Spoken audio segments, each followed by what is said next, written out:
पंचमी हो, चाहे श्रावण महीने की शुक्ल पक्ष की, चाहे कृष्ण पक्ष की पंचमी हो, और समझ लो अच्छे से,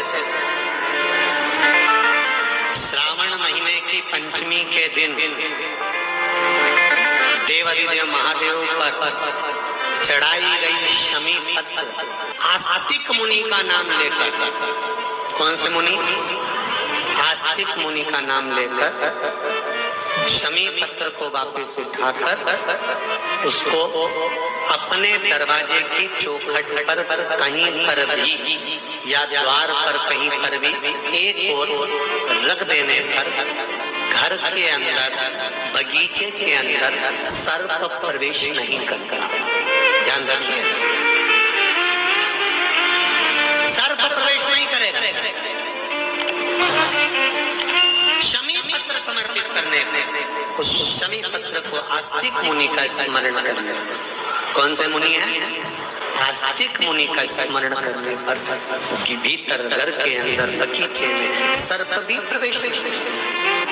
उस शमी पत्र में जया, विषहरा, शामली वारी, दौतली और देव, ये पांचों कन्याओं का भाव प्रकट हो जाता है और वो कन्याएं हमारे घर के द्वार की रक्षा करती हैं। तुम्हारे घर की भी हैं, घर में बहन बेटी आती हैं तो बद्दुआ देकर नहीं जाती।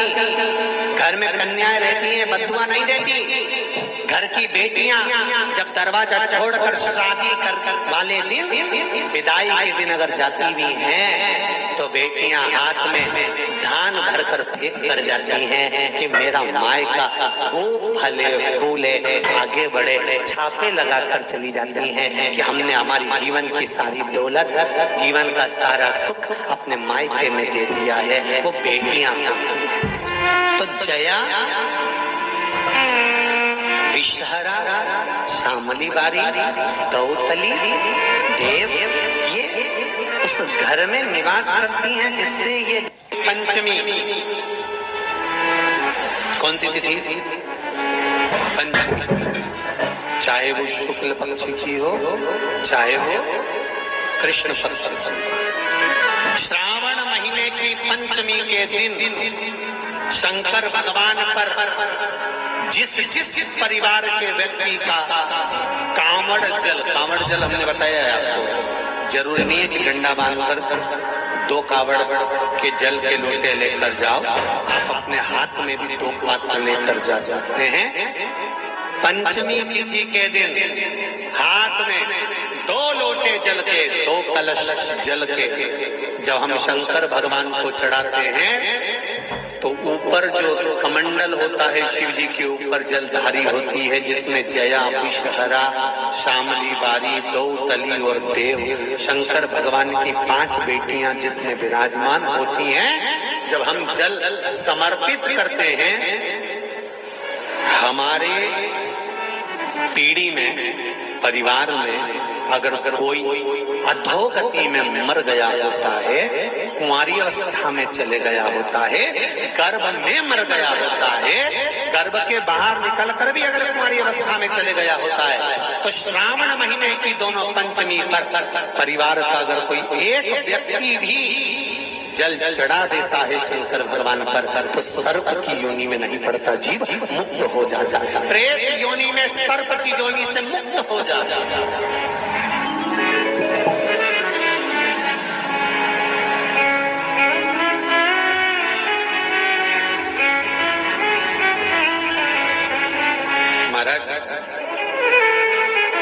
हमारे यहाँ सांपों की पूजन कौन से दिन होती है, कौन सी तिथि में करते हैं? जम के बोलो जरा। नाग पंचमी। नाग पंचमी का मतलब क्या है? सांपों की पूजन करो।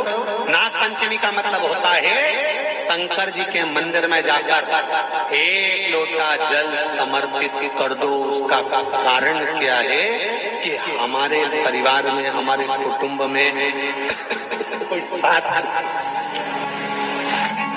परिवार में कोई 7 पीढ़ी के अंतर्गत भी अगर कोई जीव तड़प रहा होता है पड़ा हुआ होता है, उसकी मुक्ति नहीं होती है, तो पंचमी का चढ़ा हुआ जल उस जीव को प्राप्त हो जाता है और वो जीव तर जाता है, उसका फिर जन्म नहीं होता, वो तर इसको मुक्त करता।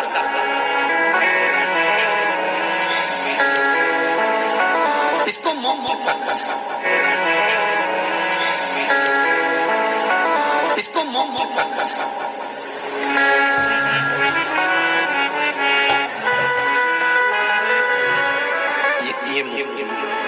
ये मोक्ष इसी से कहेंगे कि ये मुक्त।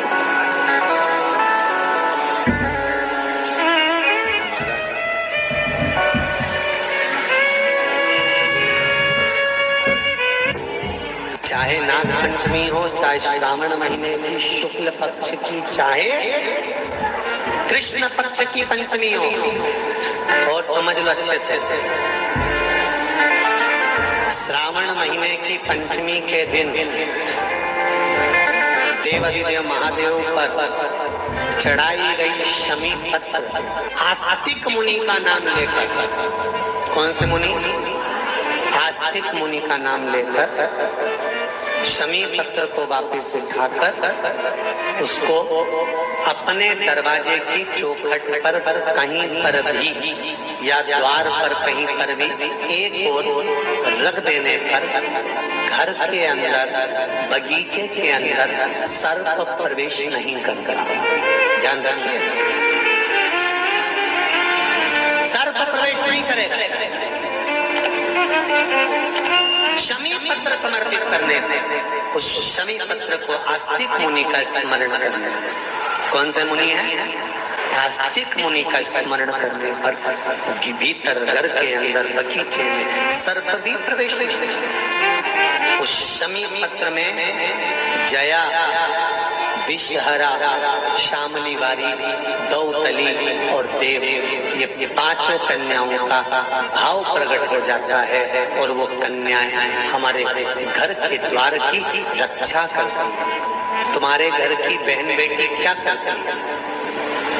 तुम्हारे घर की बहन बेटियां क्या करती हैं? घर में बहन बेटी आती हैं तो बद्दुआ देकर नहीं जाती। घर में कन्याएं रहती हैं, बद्दुआ नहीं देती। घर की बेटियां जब दरवाजा छोड़कर शादी कर वाले दिन, विदाई के दिन अगर जाती भी हैं तो बेटियां हाथ में धान भरकर फेंक कर जाती हैं कि मेरा मायका खूब फले फूले आगे बढ़े। छापे लगाकर चली जाती हैं कि हमने हमारी जीवन की सारी दौलत, जीवन का सारा सुख अपने मायके में दे दिया है। वो बेटियां तो जया, विषहरा, शामली बारी, दौतली, देव, ये उस घर में निवास करती हैं जिससे भगवान की जिंदगी किसने संवारी? ये नागलक्ष्मी है। वासुकी नाग बड़े, शेषनाग छोटे, और शेषनाग की जिंदगी अगर कोई संवारने वाली है तो ये नागलक्ष्मी, ये नागलक्ष्मी जीवन संवार। नागलक्ष्मी शिव जी की आराधना में लगी, शंकर के अनुमोदन में, शिव की भक्ति में दिन रात डूबी रहती, दिन रात।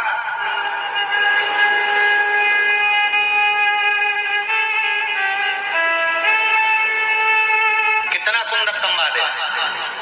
पान की बेल में, पान जानते हो? तांबुल जो खाने वाला पान होता है, पान की बेल में चारों तरफ से बेल लगाकर नागलक्ष्मी उसमें बैठ कर शिव की आराधना करता था। इसलिए आज भी शास्त्र के हिसाब से देखा जाए तो सबसे ज्यादा सांप, सबसे ज्यादा सर्प, सबसे ज्यादा नाग नागिन, सबसे ज्यादा सर्प अगर कहीं रहते हैं तो जहां पान की खेती होती है, जहां पर तांबुल उत्पन्न होता है, जहां पान की बेल होती है, सबसे ज्यादा सांप वहीं पर पाए जाते हैं। सबसे ज्यादा सांप वहीं पर जाते हैं। और जो पान उतारने वाले रहते हैं, पान तोड़ने वाले रहते हैं, पान बेचने वाले रहते हैं, जिनको हमारे यहाँ सहज भाषा में चौरसिया कहते हैं, इनका एक विधान रहता है कि सांप पान के उस बेल में चारों तरफ रमे रहते हैं। पान की बेल में सांप के बच्चे चारों तरफ भ्रमण करते रहते हैं, और चौरसिया पान उतारने वाला, बेल में से पान तोड़ने वाला सांप के बच्चों को उठाकर, सांप को उठाकर उधर रख देता है और पत्ते तोड़ लेता है, पत्ते तोड़ लेता। उसको सर्प नहीं डसते। क्यों? क्योंकि यहाँ पर वर है इन चौरसियाओं को। कई चौरसिया लोग सोचे होंगे कि हम नाग की पूजन करते हैं, हम सर्प की पूजन करते हैं, नाग पंचमी पे हम सर्प का स्मरण करते हैं, हमारे कुल देवता के रूप में हम सर्प पूजते हैं। पर कभी चौरसिया ने विचार करा कि आखिर तुम्हें कौन सा वर प्राप्त हुआ कि तुम्हें सर्प नहीं डसेगा? तुम्हें कौन सा वर प्राप्त हुआ कि सांप तुम्हें नहीं काटेगा? पान उतारते समय, पान तोड़ते समय, पान को ले जाते समय सर्प तुम्हें डस नहीं करेगा। क्योंकि जिस समय पर नाग लक्ष्मी भगवान शिव की आराधना करती है पान की बेल के पास में, उस समय पर एक सहज भाव में, एक ग्रामीण, एक सहजता उस नागिन को आते हुए देखता था, नाग लक्ष्मी को आते हुए देखता था। जो नागिन कभी तो सुंदर स्त्री का रूप, लक्ष्मी जैसा रूप बना लेती है, और कभी नाग का रूप बना लेती है। बड़ा विचित्र उसको लगता था, और वो एकांत में बैठा। इसने आकर देखा कि नाग लक्ष्मी सेवा में लीन रहती, किसी जीव को वहां आने नहीं देता। शास्त्र तो यहाँ तक कहता है कि जब नाग लक्ष्मी पूजन करती थी तो कहा, पूछा गया ये कोई जीव इसके पास में ना आए तो इसको बचाता था वो। एक दिन नाग लक्ष्मी जब बड़ी हो गई, देख लिया उसने इस ग्रामीण को, इस मानव को जब देखा जो चारों तरफ से किसी ना किसी रूप में नाग लक्ष्मी को रसला कर देता है, प्रदान करता रहता है, कुछ ना कुछ तत्व देता रहता है। कितना सुंदर संवाद है महाराज। नाग लक्ष्मी जब पूजन करने शंकर जी की बैठती थी तो ये जो हमारे हिंदू धर्म में एक ऐसा भाव कहते हैं, शंकर जी के अभिषेक में गन्ने का रस, अनार का रस, मौसम्बी का रस, ये जो अभिषेक कराते हैं ना ब्राह्मण जन, तो ये कहते हैं ये रस चढ़ाइए, इस रस से भगवान का अभिषेक करना है, गन्ने का रस से, इस रस से शिव का अभिषेक करना।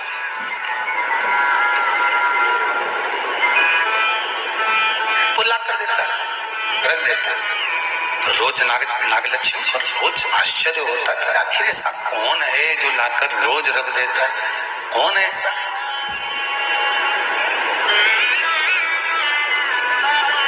है कौन ऐसा? आज नाग लक्ष्मी ने उस जीव को देख लिया, उस मनुष्य को देख लिया, तो चारों ओर से मेरी रक्षा करता, रस को लाकर शिव के लिए देता है।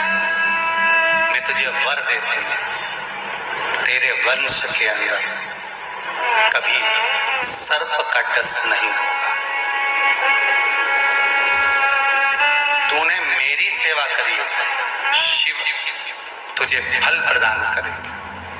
वो चारों ओर से रक्षा कर कर रस ला कर देता था, इसलिए उसका नाम का संबोधन में भी चौरसिया जोड़ा गया। चौरसिया, चारों ओर से चौकसी कर कर जो रस ला कर प्रदान कर दो, उसके नाम में भी संबोधन है।